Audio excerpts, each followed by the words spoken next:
अभी तक हम ये पता लगा चुके हैं कि जो मैटर होता है वो वेव की तरह भी बिहेव कर सकता है और पार्टिकल की तरह भी बिहेव कर सकता है, और वैसे ही जो रेडिएशन है वो भी वेव की तरह भी बिहेव कर सकती है और पार्टिकल की तरह भी बिहेव कर सकती है। हमने सिर्फ ये पता लगाया है, अभी तक प्रूव नहीं किया है हमने। ठीक है, तो हम 1901 तक की या 1904 तक की बात कर रहे थे, तो तब तक सिर्फ हाइपोथेसिस आई थी कि लाइट रेडिएशन है या फिर मैटर है, ये दोनों ही पार्टिकल और वेव नेचर शो कर सकता है depending upon what condition we are studying it इन।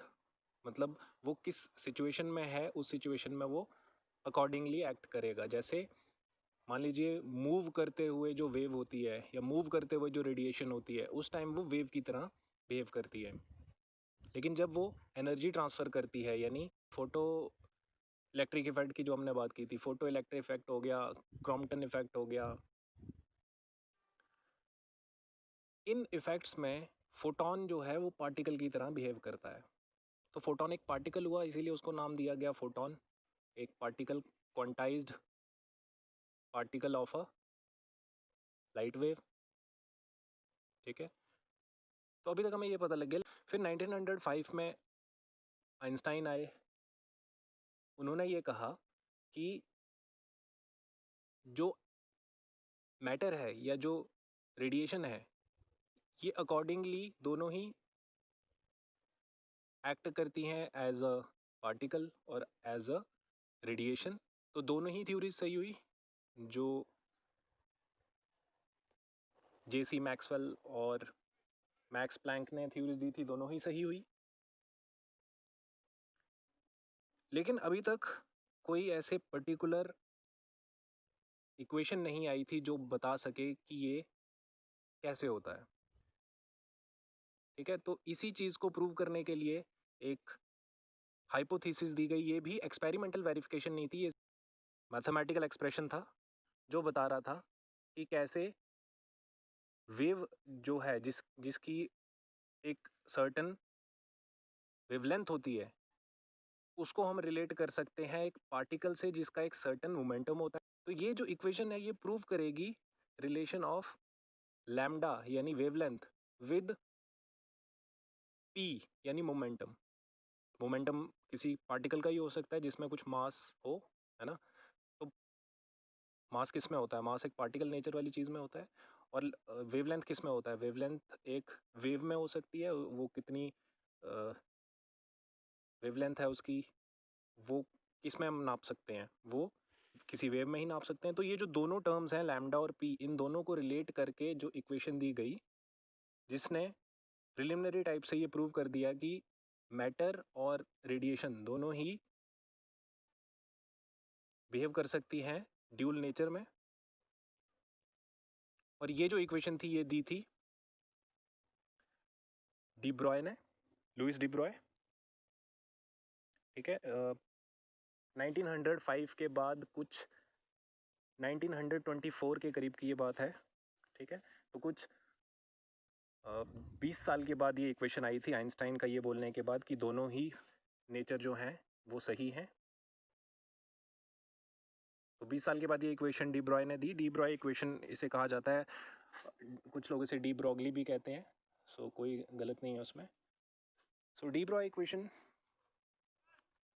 ये पहले एक हाइपोथेसिस था। हाइपोथेसिस का मतलब डी ब्रॉय ने इसे प्रूव नहीं किया था, उन्होंने सिर्फ एक इक्वेशन दी थी मैथमेटिकली।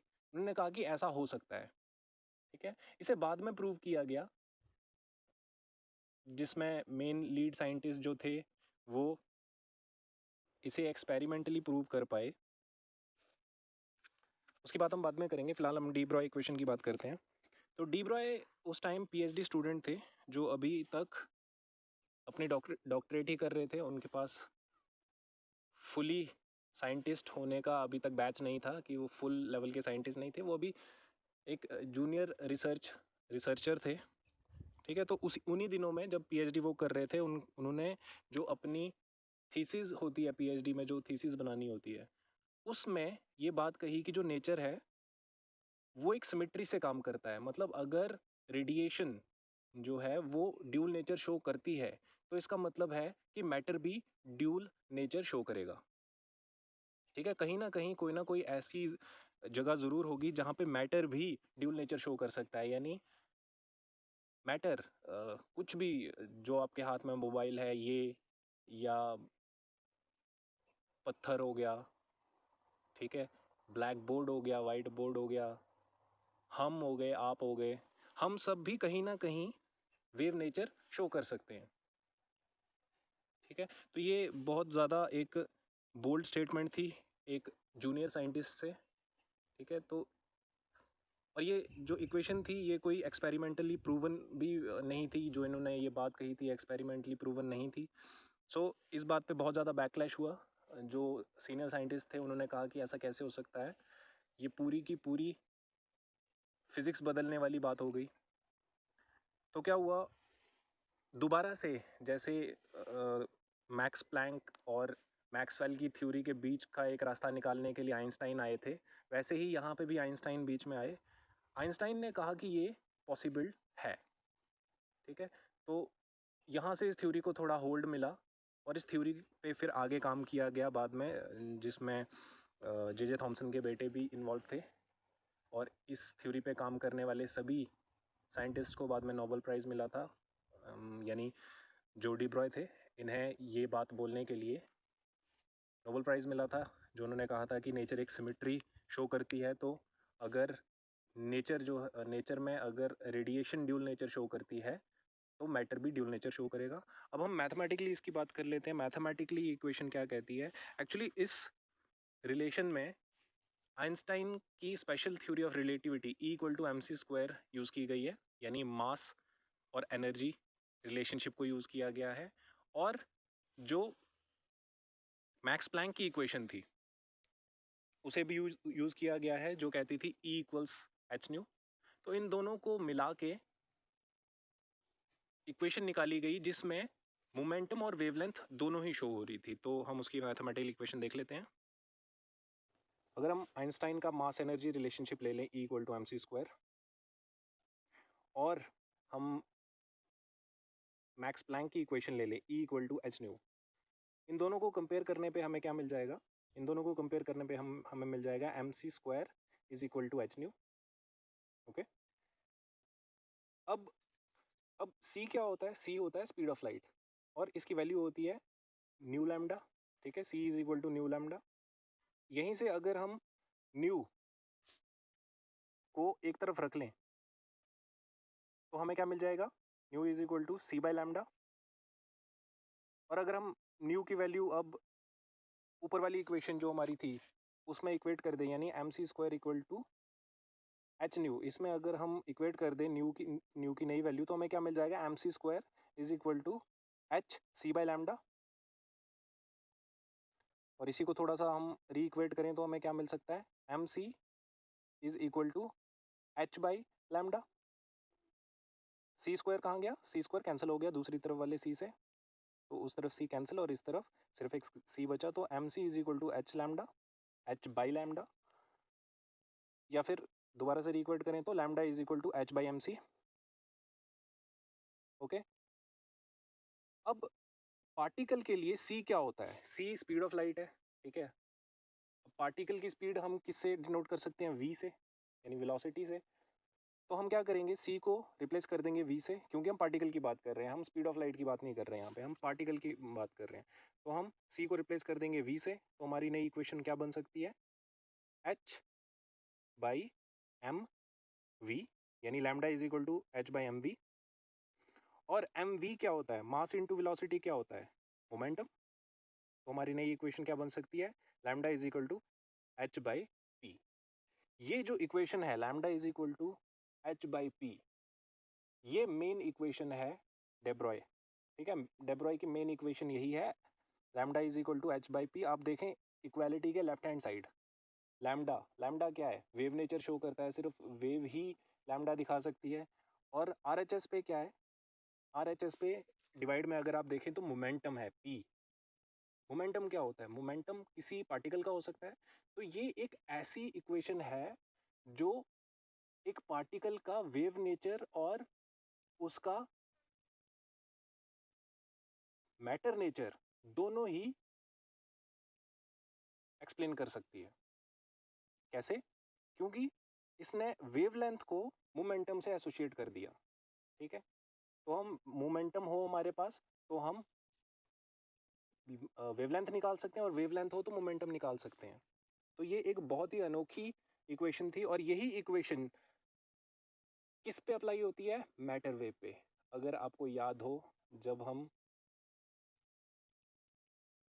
स्विच कर रहे थे बोहर मॉडल ऑफ एटम से क्वांटम थ्योरी में, तो हमने कहा था कि जो इलेक्ट्रॉन होते हैं ये मैटर वेव की तरह बिहेव करते हैं। वही मैटर वेव की इक्वेशन हमें यहाँ पे मिली, यानी lambda is equal to H by P. हम इससे क्या कर सकते हैं? हम इससे इलेक्ट्रॉन की लैम्डा यानी वेवलेंथ भी निकाल सकते हैं, और हम उसका मोमेंटम भी निकाल सकते हैं। ठीक है, तो ये इक्वेशन जो थी, ये इक्वेशन एक नई तरह की इक्वेशन बनी जिसमें मैटर वेव का लैम्डा और पी दोनों एसोसिएट कर सकते थे। ओके, तो ये डे ब्रॉय की मेन इक्वेशन थी। अगर हम इसे काइनेटिक एनर्जी के हिसाब से लिखना चाहें, यानी day Broglie equation in terms of kinetic energy क्या होती है, हम उसकी बात करते हैं। अगर हम काइनेटिक एनर्जी की इक्वेशन ले लें के ई, ठीक है, तो वो क्या होती है काइनेटिक एनर्जी की इक्वेशन? के E is equal to 1/2 mv², है ना।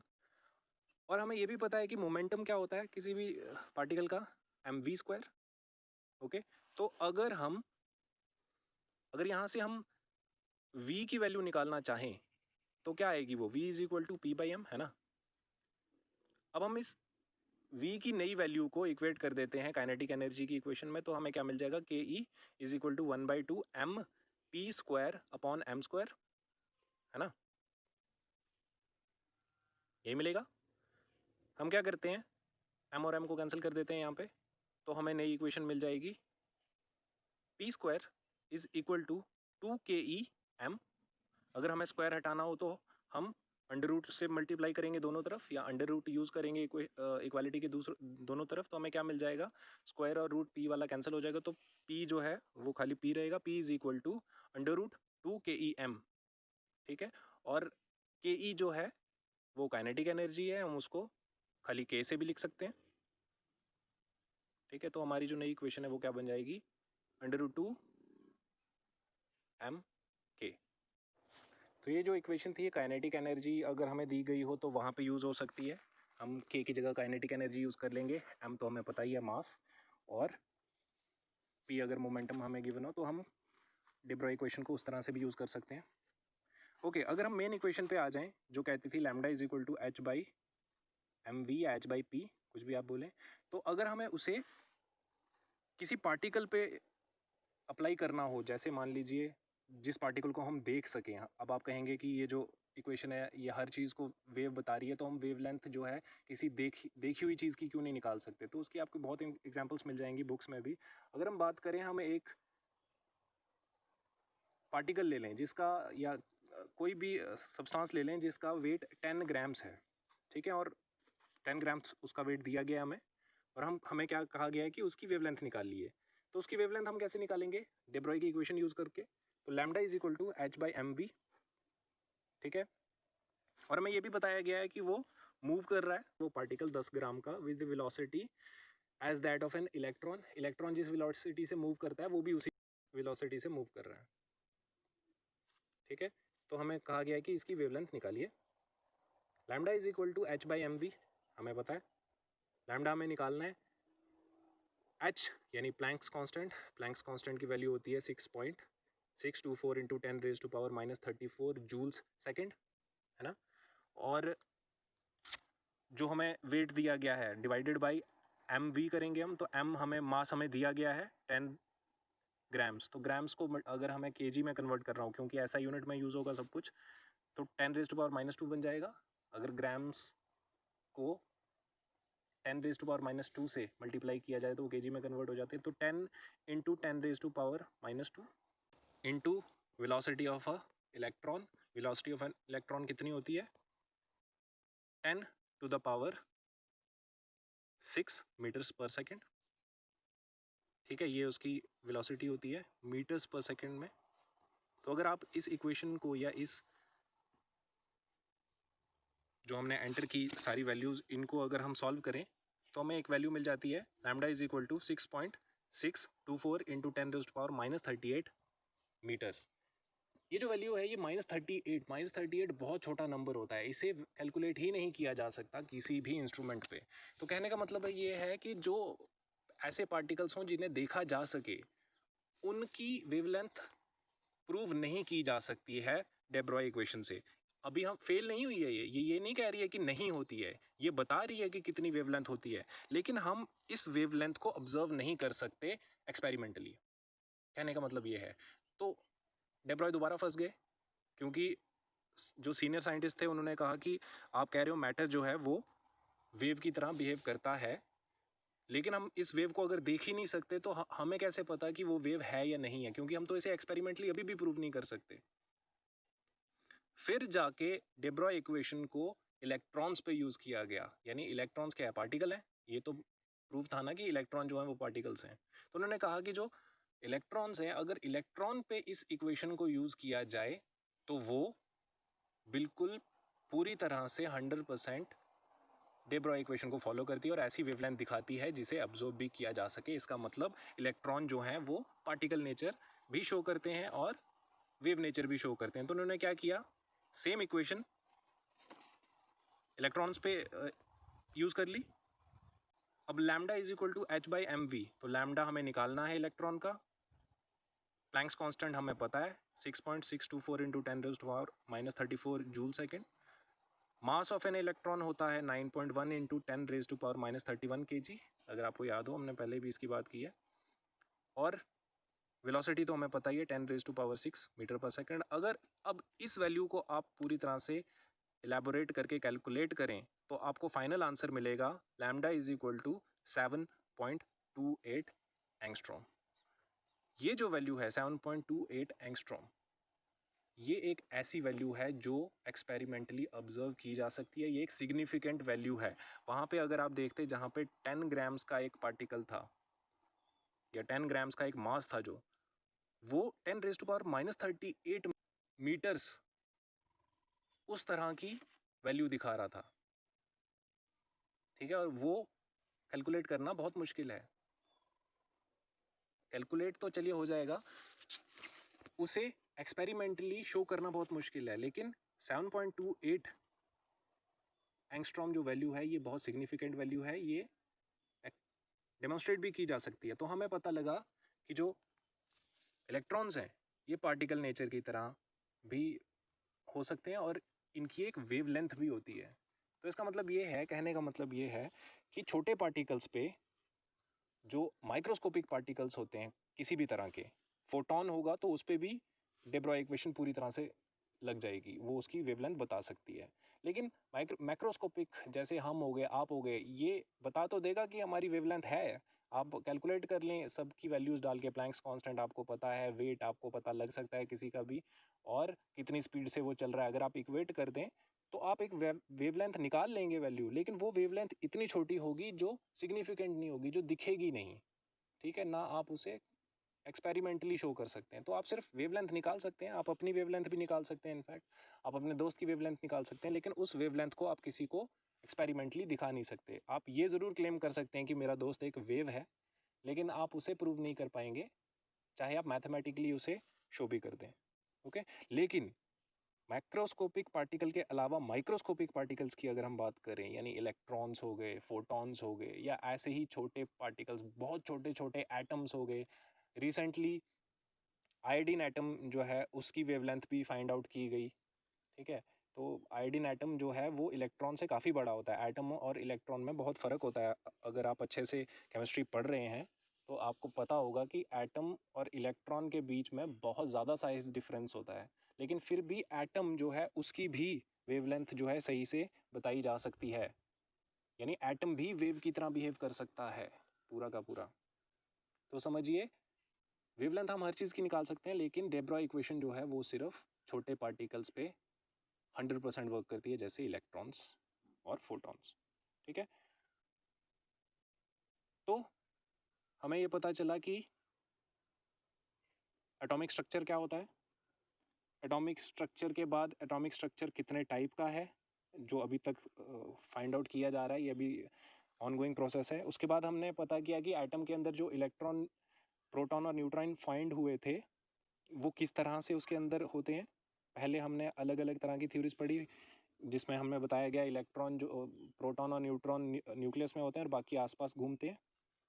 लेकिन फिर हमें पता लगा कि ये ऐसा नहीं होता। एक क्वांटम थ्योरी हमने दी, क्वांटम थ्योरी में हमने बताया कि इलेक्ट्रॉन जो है वो एक डेफिनेट ऑर्बिट पे नहीं घूमते, वो प्रोबेबिलिटी में घूमते हैं कि किस जगह पे कौन सी प्रोबेबिलिटी है, यानी वो एक क्लाउड फॉर्म करते हैं, यानी वो वेव की तरह बिहेव करते हैं।